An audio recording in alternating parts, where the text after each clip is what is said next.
சரவண ஜோதியே நமோ நம.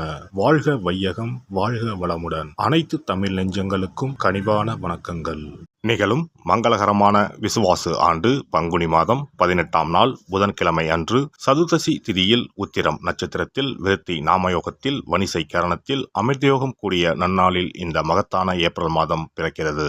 2026ஆம் ஆண்டின் 4வது மாதமான ஏப்ரல் மாதம் மிகவும் முக்கியத்துவம் வாய்ந்த மாதமாகும். இந்த மாதம் பல கிரக பெயர்ச்சிகள், சேர்க்கைகள், நட்சத்திர மாற்றங்கள் நிகழ இருக்கிறது. ஏப்ரல் மாதத்தின் முதல் வாரத்தில் செவ்வாய் பகவான் மீனராசிக்கு பெயர்ச்சியாகிறார். சூரியன், செவ்வாய் மற்றும் சனி ஆகிய கிரகங்கள் இணைந்து மங்களாதித்ய யோகம், திரிகிரக யோகம் உள்ளிட்ட யோகங்கள் உருவாக இருக்கிறது. அதே போல சுக்கிர பகவான் ஏப்ரல் மாத தொடக்கத்தில் மேசராசியில் பெயர்ச்சியடைகிறார். மாத இறுதியில் ரிஷபராசிக்குள் பிரவேசமாகிறார். புதன் பகவான் ஏப்ரல் 11ஆம் தேதி மீனராசிக்குள் நுழைந்து சதுர்கிரக யோகத்தை உருவாக்குகிறார்.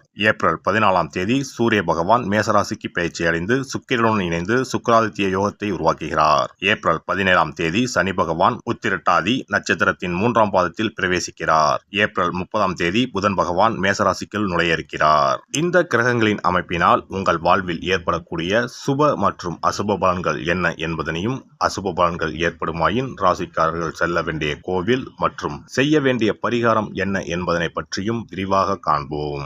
பிறக்கப் போகும் இம்மாதத்தில் உங்கள் வாழ்வில் வளமும் நலமும் செல்வ செழிப்பும் பெற்று வாழ்வின் உயரிய நிலையை அடைய எல்லாம் வல்ல எம்பெருமானை வேண்டி விரும்பி கேட்டுக்கொள்கிறேன். மீனராசி அன்பர்களே, இந்த மாதம் பொருளாதார வசதி திருப்தி தருவதாக இருக்கும். எதிரிகள் பணிந்து போவார்கள். ஆடை ஆபரணங்கள் சேரும் வாய்ப்புகள் உண்டாகும். சிலருக்கு புதிய வாகனம் வாங்கும் யோகம் உண்டாகும். வசதி வாய்ப்புகளுக்கு குறைவிருக்காது. ஆனால் உடல் ஆரோக்கியத்தில் கவனம் தேவை. மாத பிற்பகுதியில் உங்களுக்கு ஏற்பட்டிருந்த அவப்பெயர் விலகும். குடும்பத்தில் மனைவி மற்றும் மகளின் ஆலோசனையை கேட்டு செயல்படுவது நல்லது. பிள்ளைகளால் தர்ம சங்கடமான நிலைமைகளை சமாளிக்க வேண்டிய சூழ்நிலை ஏற்படக்கூடும். தந்தை வழியில் எதிர்பார்த்த காரியங்கள் இழுபறிக்கு பிறகு முடியும். அடிப்படை வசதிகளை ஏற்படுத்திக் கொள்வீர்கள். நவீன ரக மின்சார மின்னணு சாதனங்களை வாங்குவீர்கள்.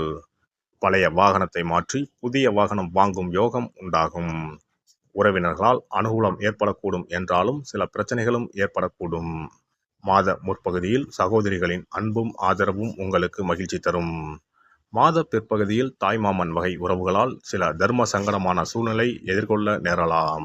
சகோதர வகையில் எதிர்பார்த்த காரியம் அனுகூலமாக முடியும். அலுவலகத்தில் பணிச்சுமை அதிகரிக்கும். எதிர்பார்த்த சலுகைகள் கிடைப்பதில் தடை தாமதங்கள் ஏற்படக்கூடும்.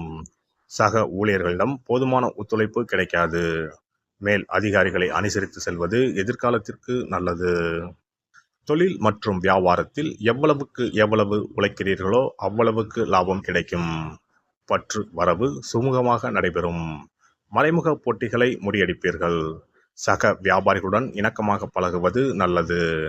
குடும்பத்தை நிர்வகிக்கும் பெண்களுக்கு சற்று சிரமம் தரும் மாதமாக இருக்கும். ஆனாலும் பெரிய அளவில் பாதிப்பு எதுவும் இருக்காது. அலுவலகம் செல்லும் பெண்களுக்கு அலுவலகத்தில் பணிச்சுமை அதிகரிக்கும். சனிக்கிழமைகளில் சனீஸ்வர பகவானுக்கு எள்ளெண்ணெய் தீபம் ஏற்றி அர்ச்சனை செய்து வழிபட நன்மை ஏற்படும். ஒரு முறையாவது குல தெய்வத்தையும் இஷ்ட தெய்வத்தையும் ஒரே நாளில் சென்று தரிசித்து வாருங்கள். கடன் பிரச்சனைகள் தீரும். குடும்பத்தில் மகிழ்ச்சி நிலவும். மன நிம்மதி உண்டாகும். சிறப்பு தொகுப்பு. கண் திருஷ்டிகள் அகன்று தடைப்பட்டு கொண்டிருக்கும் காரியங்கள் நிறைவேற செய்ய வேண்டிய பரிகாரம் என்ன என்பதனை பற்றி காண்போம்.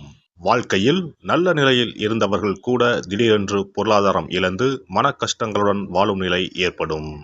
இந்த நிலை எதனால் ஏற்பட்டது என்று ஆராய்ந்து பார்த்தால் பெரும்பாலும் அவர்களின் மீதான கண் திருஷ்டிதான் காரணமாக இருக்கும். கல்லடி பட்டாலும் கண்ணடி படக்கூடாது என்று சொல்வார்கள் அல்லவா, அது உண்மைதான். இது போன்ற பிறரின் பொறாமை கொண்ட கண் திருஷ்டியினால் பலரின் வாழ்க்கை சிரமத்திற்கு ஆளாக நேரிடும். இது போன்ற கண் திருஷ்டிகளிலிருந்து எப்படி தப்பிப்பது? இருக்கவே இருக்கிறது எளிதாக கிடைக்கும் ஊமத்தஞ்செடி. தெய்வ சக்தி நிறைந்த செடியாக கருதப்படும் ஊமத்தஞ்செடியின் காய், பூ, இலைகள் என அனைத்தும் தீய சக்திகள் விரட்ட பரிகாரத்துக்கு பயன்படுகிறது. பொதுவாக ஊமத்தம் காய்க்கு கெடுதலை அகற்றக்கூடிய சக்தி உண்டு.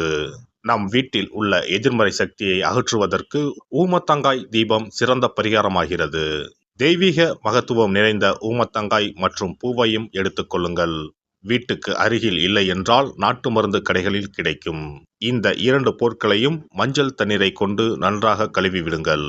சிறிது நேரம் அவற்றிலுள்ள ஈரம் போக ஆறவிட்டு பிறகு அவற்றை ஒரு மஞ்சள் துணியில் குலதெய்வத்தை வேண்டி ₹1 நாணயத்தோடு சேர்த்து முடிந்து வீட்டின் நிலைப்படியில் கட்டி தொங்க விடுங்கள்.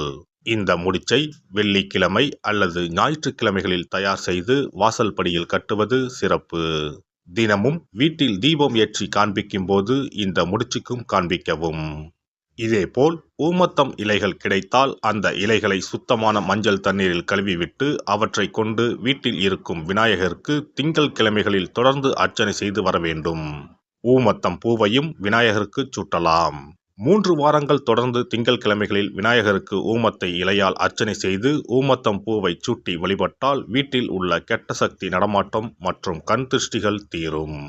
ஊமத்தம் செடியும் சிவபெருமானுக்கு உகந்த இலை ஆகும்.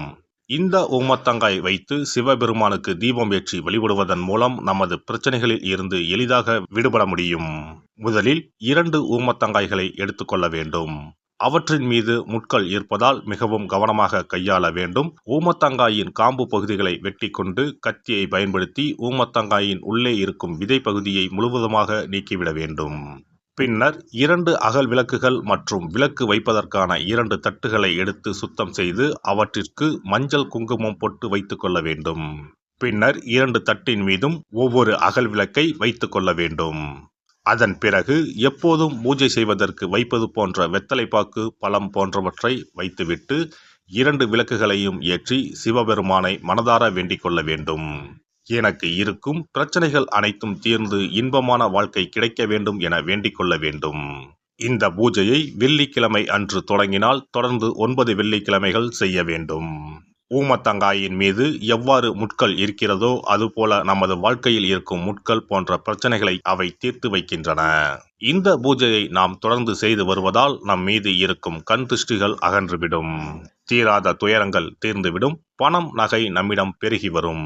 சிலருக்கு கையில் சுத்தமாக பணம் இருக்காது. வறுமை தாண்டவமாடும். கடன் தொல்லையால் கஷ்டப்படுவார்கள்.